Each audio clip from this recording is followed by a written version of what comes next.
En 1961, Ed Dwight fue invitado a inscribirse en un programa de entrenamiento para la NASA, la Agencia Espacial Estadounidense. Él supo de inmediato lo que aquello significaba. Nunca antes hubo un astronauta negro en los Estados Unidos. If I got into that program, I could become the world's first black astronaut. Pero los jefes de Ed le dijeron que no se postulara. Ya era un piloto de las Fuerzas Armadas. Podría llegar a ser oficial y de los de alto rango. Sus superiores le advirtieron que unirse a la NASA sería malo para su carrera. Pero Ed decidió inscribirse de todos modos. I sent my application, although I didn't think I would get into the program. But a few days later, I got a letter that said I was accepted. Soon, there was a story about me in the newspaper. And in Kansas City, the place where I'm from, they had a huge celebration for me. I was going to be the first black man in space.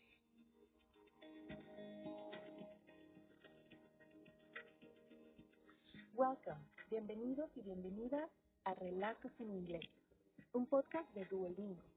Soy Diana Gamero. En cada episodio podrás practicar inglés a tu propio ritmo, escuchando historias reales y fascinantes. Todos nuestros protagonistas hablan en un inglés sencillo y fácil de entender para quienes están aprendiendo el idioma. En cada capítulo yo te acompañaré para asegurarme de que entiendas todo. Hoy vamos a escuchar a dos personas que dieron pasos muy importantes en sus vidas, rompiendo barreras o breaking boundaries.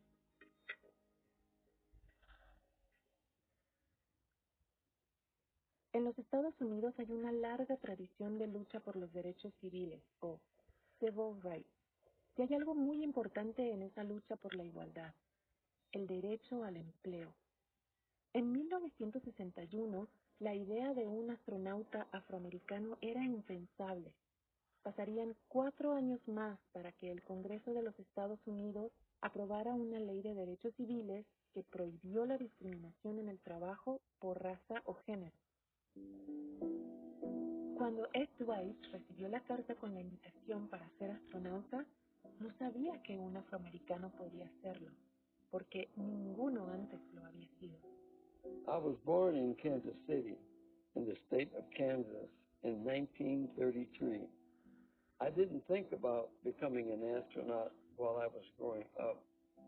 When I was a kid, I wanted to be an artist. I told my dad about the idea, and he said, "No, you should become an engineer. That's how you will make money." He didn't think I would make a lot of money as an artist. This was during the Great Depression, after all. La Gran Depresión fue la mayor crisis económica de la historia del mundo y afectó de forma muy grave a los Estados Unidos. Hubo mucho desempleo y hambre. La familia de Ed no tenía mucho dinero. My family lived on a farm next to an airport. My mom took me on walks to see the planes when I was little. I was fascinated. Eventually, I knew all of the workers at the airport, and they paid me to clean the planes.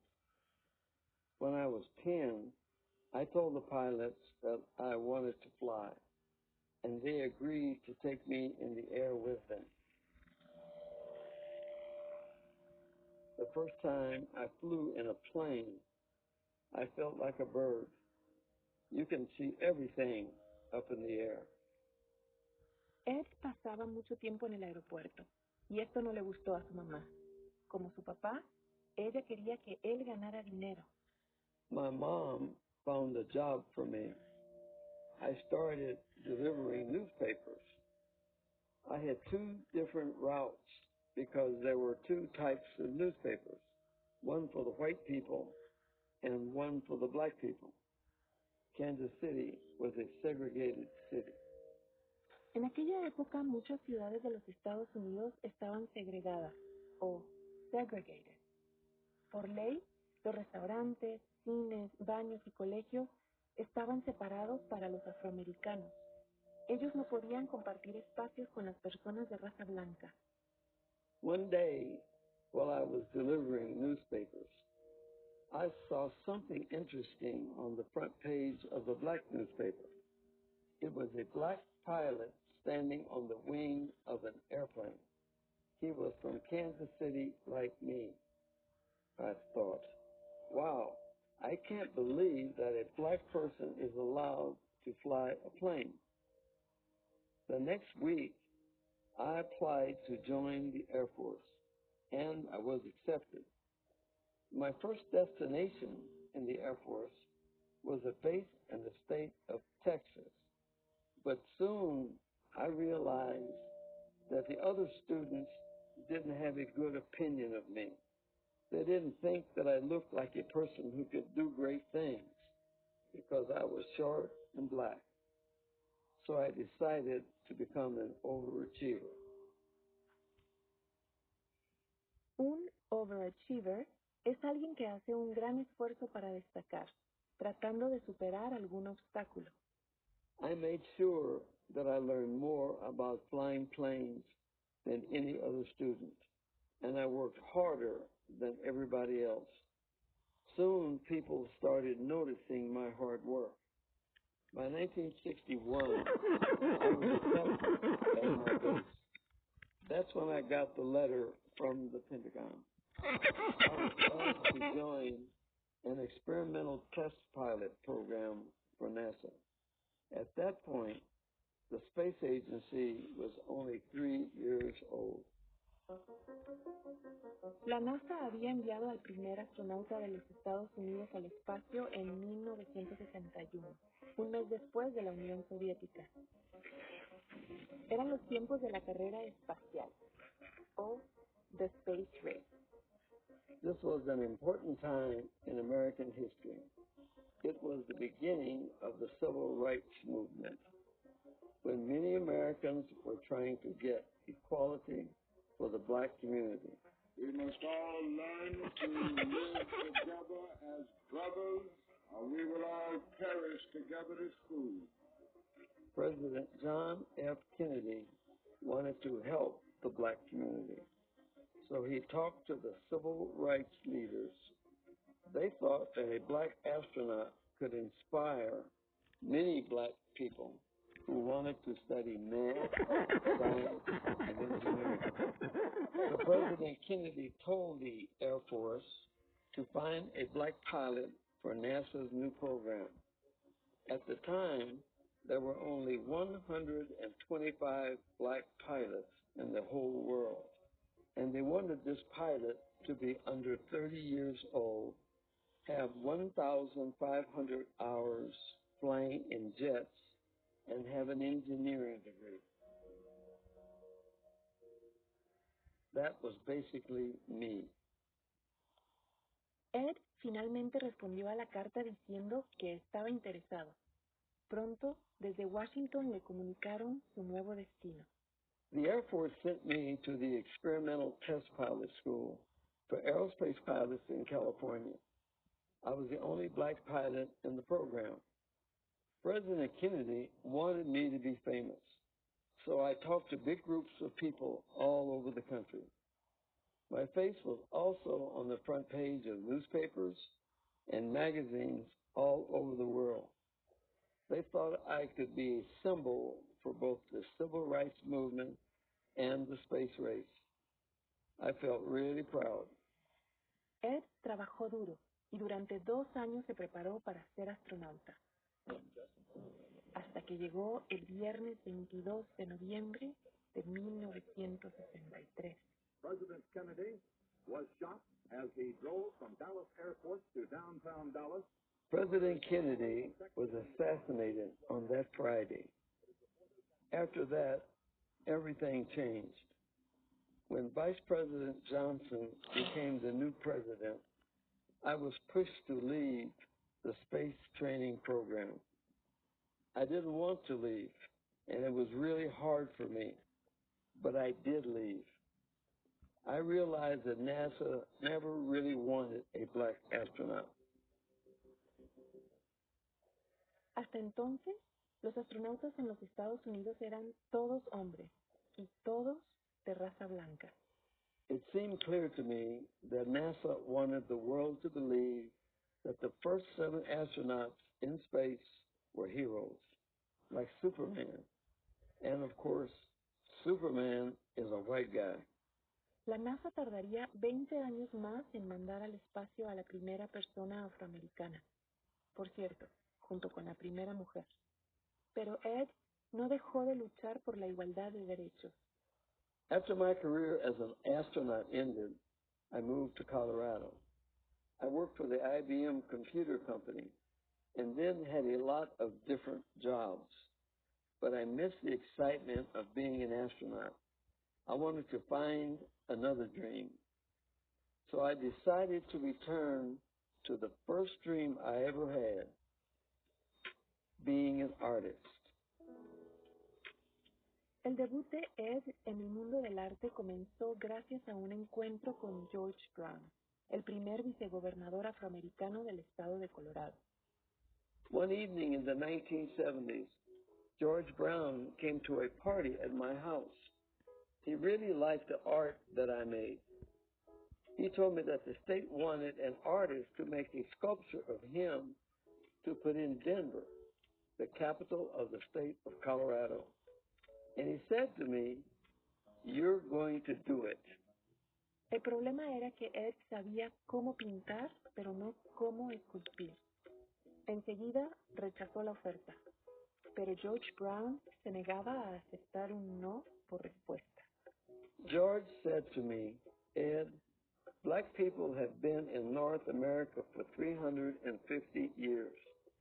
We built this country when we were slaves, but nobody talks about all of the amazing things black people have done.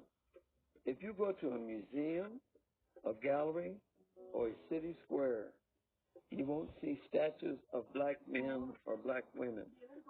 So you should spend the rest of your life showing what black people have done in history." Ed hizo su estatua del vicegobernador Brown y se apuntó a clases de escultura en la Universidad de Denver. De ahí dedicó su carrera a hacer esculturas de líderes afroamericanos. I've made more than 130 memorial statues during my career. I've created sculptures of people like Harriet Tubman, who helped black people escape from slavery, Dr. Martin Luther King Jr., an important civil rights activist, Duke Ellington, a famous jazz musician. I wasn't allowed to be the first black man in space, but I've used my artistic talents to show all of the amazing things black Americans have done. So in a way, I did achieve my dream. Y Ed tiene claro cuál es su escultura favorita. Barack Obama, the first black president of the United States.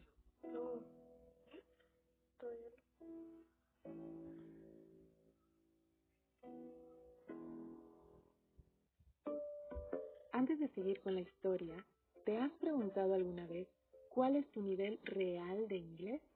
Friend, Home, Bring in. cheer up. El Duolingo English Test es una forma cómoda, rápida y barata de saberlo. El examen lo puedes hacer online cuando te venga mejor desde tu casa, sin tener que desplazarte a ningún sitio. Y lo mejor, ya lo aceptan miles de universidades de todo el mundo. Si quieres tomarlo y saber cuál es tu puntuación, puedes practicar de forma totalmente gratuita a través del enlace go.duolingo.com/relatos. Otra vez, go.duolingo.com/relatos. Ahora volvamos a nuestro episodio de hoy.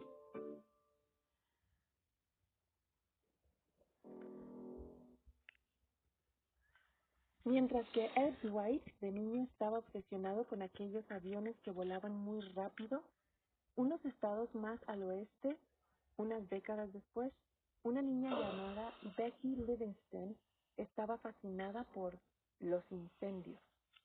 Ella pasaba los veranos con su familia en Nuevo México y amaba la naturaleza. Después de la universidad, se apuntó a clases de bombero forestal, o wildland firefighter. On my first day of training to become a wildland firefighter, the office manager was very upset. I don't think she expected me to be a woman because she offered me a job in the office. And I said, no, I want to be a firefighter. En 1979 había pocas mujeres bomberas en los Estados Unidos, y menos en el campo, apagando incendios forestales. I'm pretty small. Most people think firefighters are big and tall. So, when the office manager saw me, she said, "Oh, honey, you're too small for this job." But she didn't know me. Yes, I am shorter than most people, but my nickname is Bulldog because I'm small but strong. Los bomberos forestales deben caminar con bultos muy pesados por las montañas y utilizan herramientas como sierras y picos para mantener los cortafuegos. You have to be strong to be a wildland firefighter. You spend a lot of time doing hard physical activities. You also have to walk up and down mountains with a lot of weight on your back. So, you have to be very strong, physically and mentally. It's a difficult job. Becky ingresó al programa y pasó el invierno de 1979 preparándose para ser bombero forestal. La mayoría de sus compañeros la trataron bien, pero algunos no, simplemente por ser mujer. I worked with some men who didn't think a woman should be a firefighter. But after they saw that I was good at the job and that I didn't need help, they accepted me. That summer, I got my first job fighting fires in the state of New Mexico. I loved it, and I was good at it. En los años 80, las mujeres solo eran un 37% de los empleados de tiempo completo en los Estados Unidos. Aún quedaba mucho para lograr la igualdad de derechos. A algunos bomberos no les gustaba tener a Becky al lado. One time, when I was getting ready to fight a fire, another firefighter pulled me off the truck. He said, "I'm not going to let a woman do my job." Becky sabía que sí podía hacer el trabajo y no se dejó.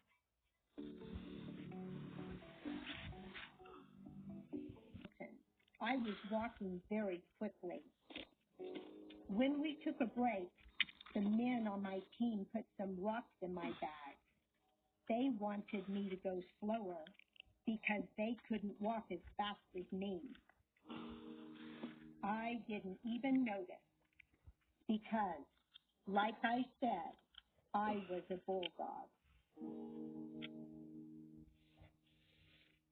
Becky soñó con convertirse en bombero de élite, de un tipo específico que en inglés se llama hot shot. Son los que van al foco del incendio cuando éste está activo. Se ponen en peligro o in harm's way. There are only 11 teams of hotshots in the United States. They're the firefighters who work in the hottest part of the fire, and they fight the biggest fires. Hotshots aren't afraid of the job. They aren't afraid to be in harm's way. They aren't afraid of getting hurt, and they have to be very healthy and strong. Si en esa época ser mujer y trabajar como bombera forestal ya era difícil, ingresar en un equipo de élite era casi imposible. Women weren't allowed to be on hotshot teams until 1976. After that, some women did become hotshots, but not many. I wanted to join a team called the Smoky Bear Hotshots, but there were no women on this team. You have so many reasons to protect your forests. Remember, only you can prevent forest fires. Smoky Bear Bear es un oso animado que protagoniza campañas para prevenir incendios forestales desde los años 40. El equipo